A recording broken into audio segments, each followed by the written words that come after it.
నమస్తే, welcome to our channel. నేను మీ పద్మావతి. ఈరోజు మనతో పాటు ప్రముఖ astrologer and life coach Bala Tripura Sundari ఉపాసకులు డాక్టర్ ఆర్బి సుధ గారు ఉన్నారు. మరి ఆమెతో మాట్లాడి ప్రస్తుతం ఉగాది అంటే మరి అందరికీ తెలుసు. మరి ఉగాది రోజున ఉగాది పచ్చడి అనేది ప్రతి మనిషి మీద ఎలా ప్రభావితం చూపిస్తుంది, మరియు రాసుల గురించి పూర్తి వివరాలు తెలుసుకునే ప్రయత్నం చేద్దాం. అయితే ఇందులోనే మరి ముఖ్యంగా చూసుకోవాల్సింది గ్రహాలు.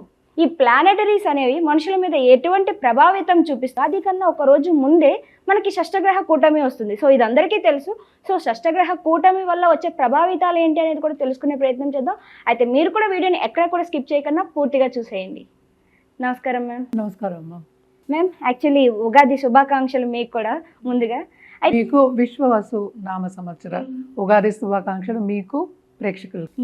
మ్యామ్, ఇప్పటి వరకు కూడా మనకి న్యూ ఇయర్ వచ్చినప్పటికీ కూడా క్రోధినామ సంవత్సరమే నడిచింది. అయితే ఇప్పుడు శ్రీ విశ్వావసు నామ సంవత్సరం సందర్భంగా మనం ముందుకు సాగుతాం ఉగాది నుంచి.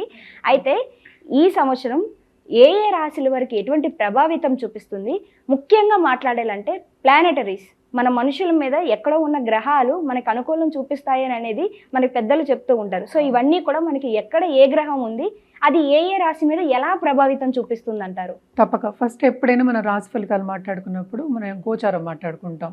గోచార రీత్యా మాట్లాడుకోగలం. ఎందుకంటే వ్యక్తిగత జాతకం అనేది ఒక్కొక్కరికి డిఫరెంట్. ఎప్పుడు నేను చెప్తూ ఉంటాను అనమాట, photograph of heaven when you're born. అంటే ఏంటి, నువ్వు పుట్టినప్పుడు ఆ ఫోటో హెవెన్లో ప్లానెటరీ పొజిషన్స్ ఎలా ఉన్నాయో చూసుకుంటే దాన్ని బట్టి నీ లైఫ్ అనేది నడుస్తుంది.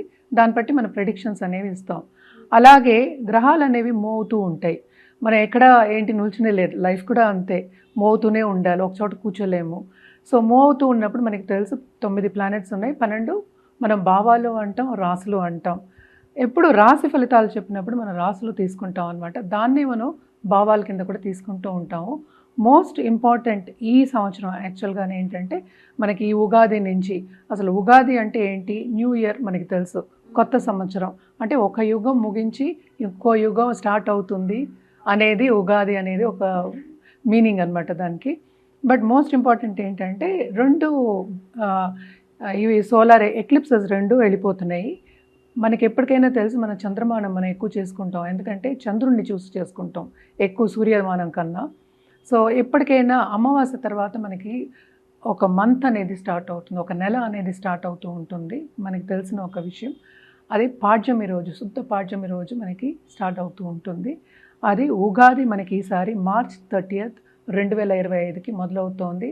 అలాగే మార్చ్ 2026 వరకు ఉందన్నమాట, 1 ఇయర్ మనకి. మనం ఇప్పుడు మాట్లాడుకునేది ఆ రాశి ఫలితాల గురించే. బట్ మోస్ట్ ఇంపార్టెంట్, రాశి ఫలితాలు ఎలా మాట్లాడుకోవాలి అంటే ఫస్ట్ మనం గ్రహాలు ఎక్కడ ఉన్నాయనేది చూసుకోవాలి. అది చూసుకోకుండా ఎలా ప్రెడిక్షన్స్ ఇస్తాము. చాలామంది ఉత్తిని ఫోన్లు చేసి అడిగేస్తూ ఉంటారు, అంటే మాది ఈ రాశి మాకు ఇది చెప్పేయండి అండి. రాశి బట్టి మనం చెప్పగలం కొన్ని, కానీ అన్ని గ్రహాలని మనం తీసుకోవాలి, ఎక్కడున్నాయో పొజిషన్స్ తీసుకుని ఎలా పొజిషన్ ఉన్నాయో, ఎలా మాట్లాడుతున్నాయో ఒక గ్రహాలకి, అంటే ఎలా కలయిక ఉందో అవన్నీ చూసుకున్న తర్వాతే మనం ఒక రాశి ఫలితం అనేది, ఒక ఫలితం అనేది ఆర్ ప్రెడిక్షన్ అనేది చెప్పగలం. సో మోస్ట్ ఇంపార్టెంట్ ఈ ఇయర్ ఏమవుతుంది అనేది చూద్దాం. రాసుల్లో 5వదిగా సింహరాశి. మరి ఈ సింహరాశి వారికి ఉగాది నుంచి ఉగాది వరకు చూసుకుంటే కనుక ఎటువంటి ఫలితాలు కనిపిస్తున్నాయి, దాంతోపాటుగా వీరు ఈ సంవత్సరం అంతా కూడా ఎటువంటి పరిహారాలు చేసుకోవాలంటారు? తప్పక ఏంటంటే మోస్ట్ ఇంపార్టెంట్ సింహరాశి వాళ్ళకి మనం చూడాలి అంటే కనుక అష్టమ శని అనేది మొదలవుతుంది కరెక్ట్గా ఉగాదికి, అంటే మార్చ్ 29 అంటే ఉగాది రోజు నుంచి మొదలు యాక్చువల్గాను. అలాగే రాహు కూడా ఏంటంటే మేలో మూవ్ అవుతున్నారు, అంటే ఏంటి మనకి కుంభానికి 7th హౌస్కి మూవ్ అవుతున్నారు. సో తప్పక కొన్ని జాగ్రత్తలు తీసుకోవాల్సిందే. మిశ్రమ ఫలితాలు ఘోషిస్తున్నాయని చెప్పుకోవాలి సింహరాశి వాళ్ళకి. కేతు ఏమో కూడానే ఉంటారు. సో తప్పక ఏంటంటే మెంటల్ హెల్త్ మీద ధ్యాస పెట్టడం చాలా చాలా మంచిది. అంటే డిస్టర్బెన్సెస్ వస్తాయి కనుకే కదా కొంతవరకు, అంటే యాంగ్జైటీ, ఒత్తిడికి చాలా ఊరి అవుతారు అనేది కనిపిస్తోంది. హెల్త్ రీత్యా కూడా కొన్ని ప్రాబ్లమ్స్ వచ్చే ఛాన్సెస్ ఉన్నాయి. కానీ వీళ్ళకి ప్లస్ పాయింట్ ఏంటంటే జూపిటర్ సంచారం, గురు సంచారం బ్రహ్మాండంగా ఉంది. సో కెరియర్ డెవలప్మెంట్ చాలా బాగుంటుంది. అలాగే ఏంటంటే ప్రమోషన్స్ వచ్చే సూచనలు, అంటే బాధ్యతలు అనేవి పెరుగుతాయి. అంటే అష్టమ శని ఏంటంటే బాగా పని చేయిస్తాడు, పరిగెత్తి పని చేయిస్తాడు. సో తప్పక బాధ్యతలు ఎక్కువ అవుతాయి. కానీ అన్నిటికీ ఏంటంటే కొంతవరకు ఒత్తిడికి లోన్ అవుతారు వీళ్ళు, కొంచెం జాగ్రత్తగా ఉండాలి అనేది చెప్పబడుతోంది. కెరియర్ అంటే పైకి వెళ్తున్న కొద్దీ బాధ్యతలు ఎక్కువ అవుతున్న కొద్దీ ఎక్కువ ఒత్తిడే ఉంటుంది. అది అందరికీ తెలిసిన ఒక విషయమే. సో అలాగే ఫైనాన్షియల్ స్టేటస్ మనం చూసాము అంటే కూడాను కొంతవరకు స్టెబిలిటీ అనేది second half of this year ఉంటుందనే చెప్పుకోవాలన్నమాట. అలాగే ఏంటంటే కేతు వచ్చేప్పటికి వీళ్ళకి స్పిరిచువల్ పర్స్యూట్స్, అలాగే కొత్త సబ్జెక్టులు, గుప్త సబ్జెక్టుల మీద ఇంట్రెస్ట్ చూపించి చదువుకోవడం అనేది జరుగుతుందన్నమాట. పై చదువులకు వెళ్ళే వాళ్ళు కానీ, అలాగే గవర్నమెంట్తో పని చేయించుకోవాలి అనే వాళ్ళకి కానీ తప్పక second half of this year బ్రహ్మాండంగా ఉంటుంది. ఎందుకంటే గురు సంచారం మనకి 11th అవుతోంది, మనకి 10th అవుతోంది. సో తప్పక కెరీర్ డెవలప్మెంట్ బాగుంది. చేసే పని వేరే పని అంటే వాళ్ళకి ఇష్టమైన పని వచ్చే ఛాన్సెస్ ఎక్కువ కనిపిస్తున్నాయి. దాంట్లో ఆపర్చునిటీస్ వచ్చే ఛాన్సెస్ ఎక్కువ కనిపిస్తున్నాయి. అంటే విస్తరిస్తుంది, వాళ్ళ కెరియర్ అనేది విస్తరిస్తుంది, వికసిస్తుంది అంటూ ఉంటాం కదా, అలా బాగుంటుంది. లాభాలు పొందే ఛాన్సెస్ కూడా second half of this year బాగున్నాయి. అదంతా బాగుంటుంది. అంటే డబ్బు పరంగా ఫైనాన్షియల్ స్టేటస్, స్టెబిలిటీ ఇవన్నీ బాగున్నాయి. అలాగే ఖర్చులు ఎలాగో అధికమే ఉంటాయి. కేతు కూడా ఉన్నప్పుడు సడన్గా ఖర్చు పెడతాడు.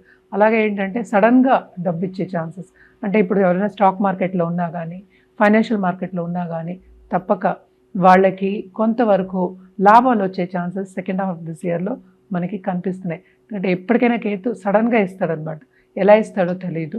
తప్పక ఎక్కువ మనం అనుకున్న దానికన్నా ఎక్కువ ఇచ్చే ఛాన్సెస్ ఉన్నాయి.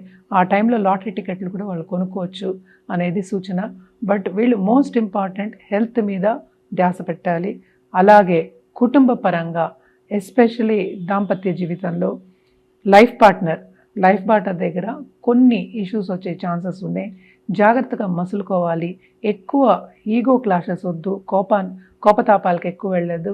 కామ్గా ఉండి, అంటే పర్సనల్ రిలేషన్షిప్ మనం ముందుకు తీసుకెళ్ళాలి కనుక మనం మాట్లాడుకునేది ఈ సంవత్సరం గురించే. సో పర్సనల్ రిలేషన్షిప్ ముందుకు తీసుకెళ్ళాలి అంటే తప్పక కొంత శాంతంగా ఉండడం అనేది సూచన అనమాట వీళ్ళకి. అలాగే కొత్త బిజినెస్ స్టార్ట్ చేయాలి అనుకున్న వాళ్ళకి కూడా బాగుంటుంది. ఫైనాన్షియల్ మార్కెట్స్ ఆల్రెడీ మనం చెప్పుకున్నాం, బాగానే ఉంటుంది వాళ్ళకి. స్టూడెంట్స్కి కూడా తప్పక దూరపు దేశాలు వెళ్ళి సెటిల్ అవ్వాలి అనుకునే వాళ్ళందరికీ ఈ సంవత్సరం అంతా మంచి తరుణం. తప్పక వెళ్ళి సెటిల్ అవ్వచ్చు. వాళ్ళకి కావాల్సిన సబ్జెక్ట్స్ వస్తాయి, ముందుకెళ్ళచ్చు అనేది సూచన. పరిహారాల విషయానికి వస్తే కనుక వీళ్ళు కంటిన్యూస్గా ఏంటంటే ఆదిత్య హృదయం, సండే మనం ఎప్పుడు చెప్పుకుంటాం ఆదిత్య హృదయం చదువుకోవచ్చు. అలాగే ఇంట్లో ఉన్న చీమలకి కొంచెం ఆహారం పెట్టడం చాలా మంచిది. ఎందుకంటే కొన్ని ప్లానెట్స్ శాంతిస్తాయి అన్నమాట. ఎస్పెషలీ సన్ కానీ మార్స్ కానీ శాంతించే ఛాన్సెస్ ఎక్కువ కనిపిస్తున్నాయి అనమాట. సో ఇవన్నీ చేసుకుంటే ఇంకా మంచిది. ఆల్సో ఎప్పుడు సన్ గాడ్కి అర్ఘ్యం ఇవ్వడం, అంటే మన సాంప్రదాయంలోనే ఉంది అర్ఘ్యం ఇవ్వడం అనేది మంచిది. అంటే లేవగానే నీళ్ళు ఇవ్వడం సన్కి ఇస్తూ ఉంటాము, చాలా చాలా మంచిదన్నమాట. హెల్త్ రీత్యా మాత్రం కొంత జాగ్రత్తలు వహించడం అనేది వెరీ ఇంపార్టెంట్. వీళ్ళు ఇవన్నీ పరిహారాలు చేసుకున్నప్పటికీ ఈ సంవత్సరం అంతా వీళ్ళకి బాగానే ఉంటుందని చెప్పుకోవాలి. Thank you so much ma'am. సింహరాశి వారికి ఎటువంటి పరిహారాలు చేసుకోవడం వల్ల ఈ సంవత్సరం అంతా బాగుంటుందో చాలా చక్కగా వివరించారు. Thank you ma'am.